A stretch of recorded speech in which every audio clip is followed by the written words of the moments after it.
Welcome to Flourish. I'm Diane Planet Ann, and you're in the right place if you're ready to create an inspired life. And we do so by working on our own personal development, so we can be strong role models for those we love and mentor, and strong for our own personal well-being. Today, we continue the journey through James Clear's best-selling book, Atomic Habits. This is nothing new. This is scientific, but this is so well laid out. It's like an operator's manual on habits, whether you want to create a good one or break a bad one.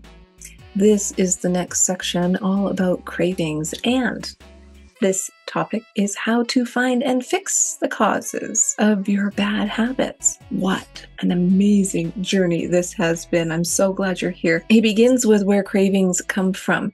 Every behavior has a surface level craving and a deeper underlying motive. Some of our underlying motives include conserving energy, obtaining food and water, finding love and reproduce, connect and bond with others, win social acceptance and approval, reduce uncertainty, and achieve status and prestige. These are our cravings. These are natural cravings. He says a craving is just a specific manifestation of a deeper underlying motive.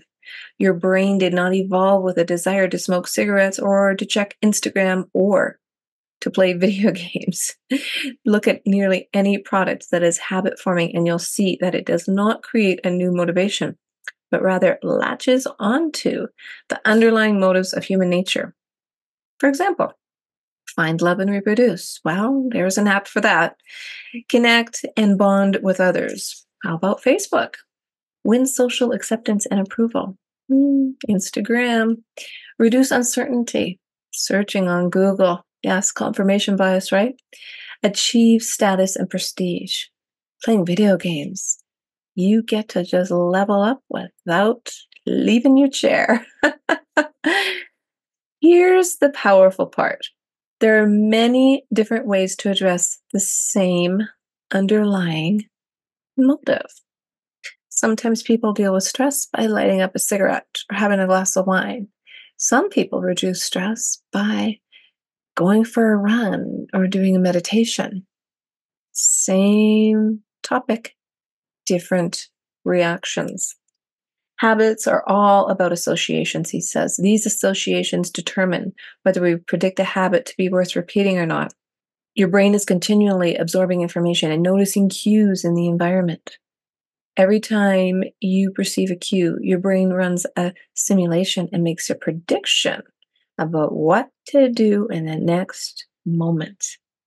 You see a cue, categorize it based on past experience, and determine the appropriate response. This all happens in an instant, but it plays a crucial role in your habits because every action is preceded by a prediction. Life feels reactive, but it's actually predictive. All day long, you are making your best guess on how to act, given what you've just seen and what worked for you in the past. You are endlessly predicting what will happen in the next moment. And I really do have to quote Abraham Lincoln here. The best way to predict your future is to create it. And that's what you're doing here. That's why you found the show. You're creating the life you deserve. You're creating your empire. You're creating a positive, inspiring lifestyle. And you're doing it for yourself and those that you love and mentor.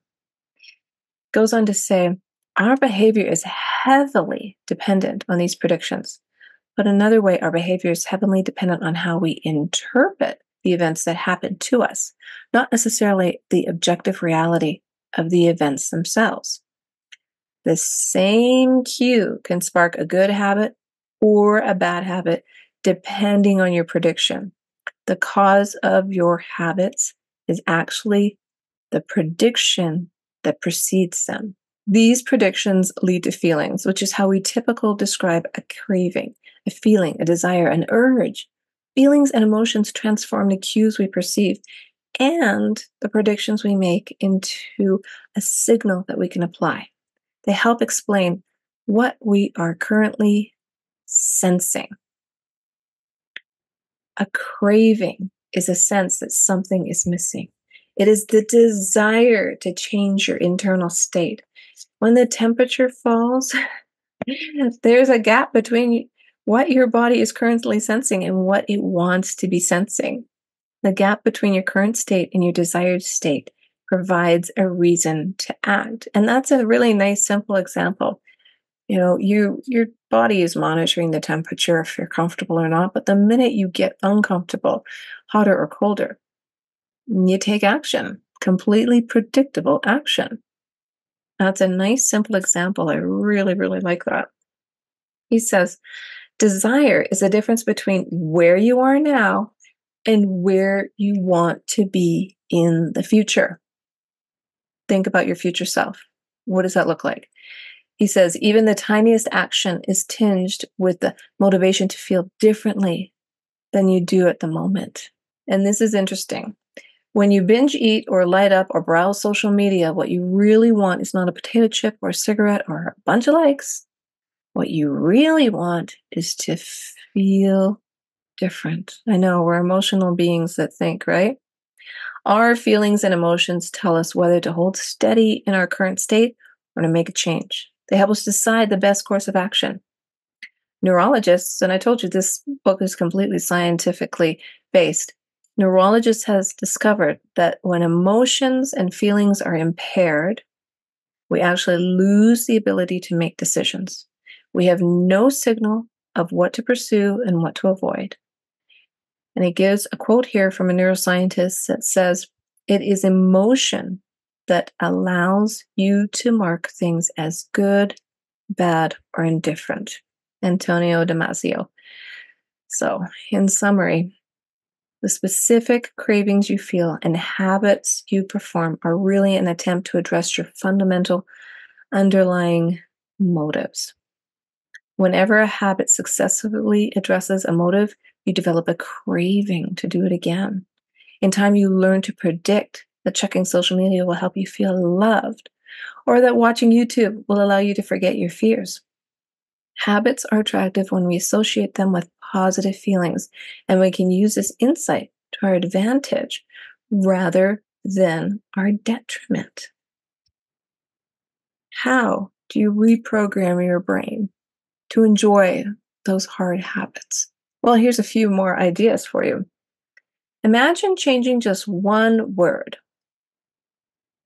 from have to get.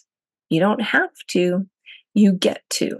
You get to wake up early for work. You get to make another sales call for your business. You get to cook dinner for your family. By simply changing one word, you shift the way you view each event. Put that on your vision board. Just put the word get to. I get to fill in the blank. The key point is that both versions of reality are true. You have to do those things, and you also get to do them.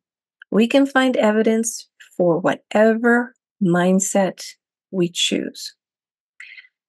Reframing your habits to highlight their benefits rather than their drawbacks is a fast and lightweight way to reprogram your mind and make a habit seem more attractive. And he gives you a couple of examples here. Exercise. Many people associate exercise with being a challenging task that drains energy and wears you down. You can just as easily view it as a way to develop skills and build you up. Instead of telling yourself, I need to go for a run in the morning, say, it's time to build endurance and get fast. Your body is your temple, and you need to take care of it. That is just one example. Another example, and one of my personal favorites, is all about cooking. I get to cook for my family.